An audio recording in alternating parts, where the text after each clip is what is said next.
All right, folks, going to do something a little bit different tonight. Before I get into the watch list, what we're going to watch tomorrow, you know what? Let me throw this up real quick. Please pause the video and read that. I hate doing that every night, but I have to do it because we always have new members popping in. So I want you to understand what we're all about. But anyway, the SPY, incredibly narrow range today, like maybe a $2.50 range, pretty low volume. It's typical summer trading. Hat tip to all of you, though. You guys did a great job of finding the movers, right? And that's what we want to focus on is the in-play stocks. What I'm going to do different is talk about 3 different calls on the same stock today. And why is that important? Because we have several different setups that we teach, right? And oftentimes, if you miss a call, you know, you can do 2 things. You can just get pissed at yourself and say, well, I hate that stock, or I hate myself. Or you can say, well, let's see if it gives me another setup, right? So SRFM, there's the daily. We had a big rip today. But let's go to 5-minute candles. Actually, let's go to 2-minute candles. Because my first call, which was me over the mic, I'll zoom in. This was the open. You notice it topped at exactly 5. We love whole number inflection points. Over the mic, I said I like this over 5. The pre-market high wasn't that far away. Let me double check that real quick. Yeah, so you can see the pre-market high was whatever it was, 5.12 or something. Anyway, let's zoom back in. So I called it over 5, and the worst case stop is low of day, right, which is 25 cents below. Took a little bit to get going. Let's switch to 5-minute candles now. So if you got in at 5, you can see what it did. It went to 7.45. If you missed my call, Bobby Q, we love that yellow line area, right? Mid-15s buy zone. Bobby Q gave that idea. I mean, right off the yellow line there. So you could have had that entry, and then it went really high after that, right? And if you missed that, you had the 650 second mouse by Kevin P, which was right there. All of them worked right away, right? The 5 break worked right away. The second mouse 650 worked right away, and then the yellow line. I mean, that's a reversal play, and it still worked right away. So there's 3 different calls from the group on the same stock. I love that. I love that more than anything, right? And oftentimes we see several calls on the same stock. So there's a lesson there. All right. Anyway, what are we watching for tomorrow? CURR is probably my favorite for tomorrow. You had this big rip yesterday, inside day today, nicely green day. Nicely green day though.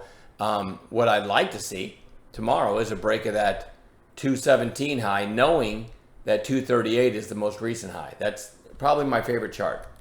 I also really like this one, although it's a very low volume stock. This big spike here was probably a little over 8, maybe 9 million shares. But then the volume fell off inside day. Then today's headed back up.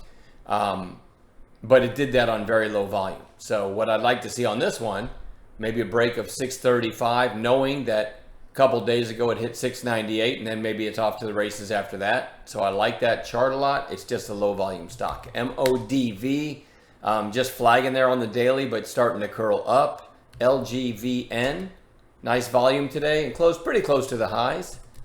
NMAX, I'm going to have to zoom in for you so you can kind of see. Had a nice pop here and it's been sideways and now it's trying to break out. So I had to zoom in to show it to you. And everything smashed together because remember that when it came public, it popped and then the second day went to 265. So that kind of jinxed it for the next year probably. But it is, you have to, again, zooming in, you can kind of see that it's breaking out into space, right? All right, so what's next? Teladoc. Citron put out a piece on this not that long ago that started this spike, then it flagged, we got a secondary spike, topped right around $9 here, $8.93 maybe, and then it's flagging and starting to curl back up. I also like that one a lot. XPOF had the pop inside day and is right back up near recent highs. I like that one a lot too, actually. PROK. This looks like, wow, what a huge move, but when you go to 5-minute candles, you realize it was what I call a serial halter. Every one of these gaps is because I think it halted 600 times today. So a lot of times, you know, they base that on the closing price of the previous day. So maybe it won't halt as much tomorrow, but I definitely want to keep an eye on it. GAME had a nice breakout today. WKHS, Workhorse, which never goes anywhere, actually closed pretty strong for that one, so we want to watch that one. RILY, Riley. Nice little breakout, could have a continuation day. QS, also to new recent highs. SANA, also trying to break out there. BYON. Frank, if you're watching this, this is not Beyond Meat, the fake meat company. This is whatever, the former Overstock, I think. Anyway, breaking out to new recent highs. Maybe that one gets going. SBET. Weird chart, right? But you got this island down here and a big volume today, almost the biggest volume ever. And it's definitely pushing up nicely. Had a decent after hours trade in that one. If you hung around, you got it with me. But it absolutely didn't rip like I thought it would. SDM.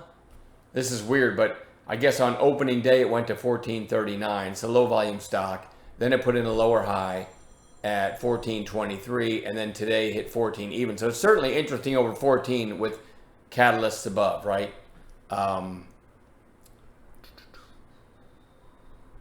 HYPD. This is going to be a weird chart. Get ready. It's only been trading for 3 days. This is the old EYEN after a merger. So you've got 3 lower highs now. I'm just keeping that on bounce watch. You guys in chat know how we play bounces, so only if it sets up. SOBR, big volume today, but that's not why it's on watch. In after hours, they had a headline and it went to 560. As I'm talking to you, it's trading at 482. So if that's still gapping, that's going to be an interesting one tomorrow. And then Icon also, I think, had an insider buy. I can zoom in a little bit, but anyway, closed at 234. As I'm talking to you, it's trading at 293. So we want to watch that one tomorrow as well. Let me see how high it went in after hours. It went to 339. So anyway, that'll be on the gap playlist as well. That's it. I've babbled long enough. We'll see you guys in chat and the pre-market.